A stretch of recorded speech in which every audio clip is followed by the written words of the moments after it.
نحمده ونصلي على رسوله الكريم أما بعد فأعوذ بالله من الشيطان الرجيم بسم الله الرحمن الرحيم ولا تقربوا الفواحش ما ظهر منها وما بطن۔ محترم سامعین کرام، قرآن اور حدیث کی اصطلاح میں فاحشہ ہر ایسے برے کام کو کہتے ہیں جس کے اثرات برے ہوں اور دور تک پہنچیں۔ اس مفہوم کے اعتبار سے فحاشی اور بے حیائی کا دائرہ بہت وسیع ہو جاتا ہے۔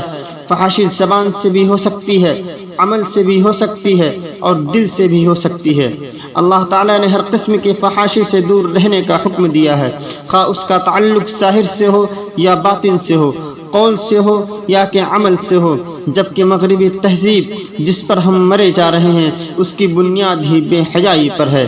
اخبارات میں بے حیائی، سڑکوں اور دکانوں پر بے حیائی، کھیل کے میدانوں اور اسکولوں کالجوں میں بے حیائی، اور ہم مغرب والوں پر کیسے انگلی اٹھائیں؟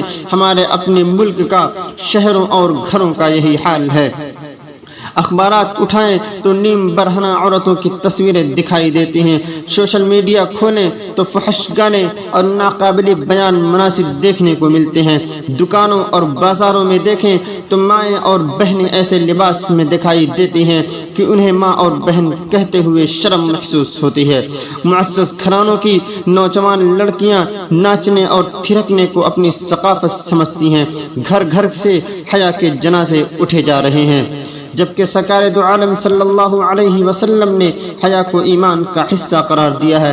حیا ہی تو وہ طاقت ہے جو انسان کی آنکھوں کو جھکا دیتی ہے، جو اس کی زبان پر تالا ڈال دیتی ہے، جو اس کے گندے سے جذبات کو لگام دیتی ہے، جو اس کے اٹھے ہوئے قدم کو روک دیتی ہے، جو دن کی روشنی میں اور رات کی تاریکی میں اس کی حفاظت کرتی ہے۔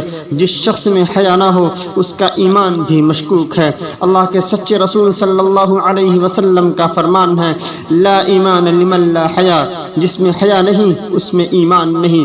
جب حیا نہ رہے تو پھر انسان جو چاہے کرتا پھرے، اسے کوئی روکنے والا نہیں۔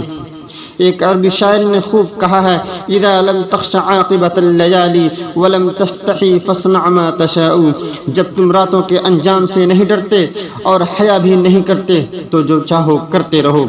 فلا واللہ ما فی العیش خیر ولا الدنیا اذا ذهب الحیاء، اللہ کی قسم نہ زندگی میں کوئی خیر ہے اور نہ ہی دنیا میں جب کہ حیا باقی ہی نہ رہے۔ یعیش المرء ما استحى بخیر ويبقى العود ما بقي الحیاء، حقیقت میں آدمی اس وقت تک زندہ رہتا ہے جب تک کہ خیر کے ساتھ رہے، کیونکہ ٹہنی اس وقت تک باقی رہتی ہے جب تک کہ تنا باقی رہے۔ یہ بھی ذہن میں ضرور رکھیے کہ اس آیت کریمہ میں یہ نہیں فرمایا کہ بے حیائی نہ کرو، بلکہ یوں فرمایا کہ بے حیائی کے قریب بھی نہ جاؤ۔ مقصد یہ کہ ایسی محفلوں، ایسے پروگراموں اور ایسے مقامات پر بھی نہ جاؤ جہاں جانے کے بعد بے حیائی میں مبتلا ہونے کا خطرہ ہو، اور ایسے کام بھی نہ کرو جو فحاشی تک پہنچنے کا سبب بنتے ہوں۔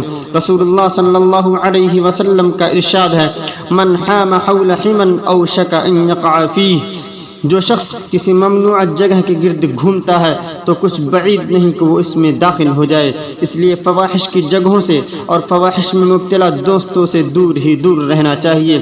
اپنے اوپر زیادہ اعتماد صحیح نہیں، یہ نفس بڑا دھوکے باز اور فریبی ہے۔ ہیلے بہانے سے بے حیا انسانوں اور بے حیائی کے مجالس میں لے جائے گا۔ کبھی کہے گا تمہارے نہ جانے سے رشتہ دار ناراض ہوں گے، کبھی کہے گا تمہارے رویے سے کسی کی دل شکنی ہوگی، کبھی کہے گا لوگ دقیانوسی کہیں گے، آخر زمانہ بھی تو نبھانا ہے۔ پھر آہستہ آہستہ اس طرح کہ تمہیں پتہ بھی نہ چلے گا وہ تمہیں فحاشی میں مبتلا کر دے گا۔ اس لیے فرمایا کہ تم فواحش کے قریب بھی نہ جاؤ۔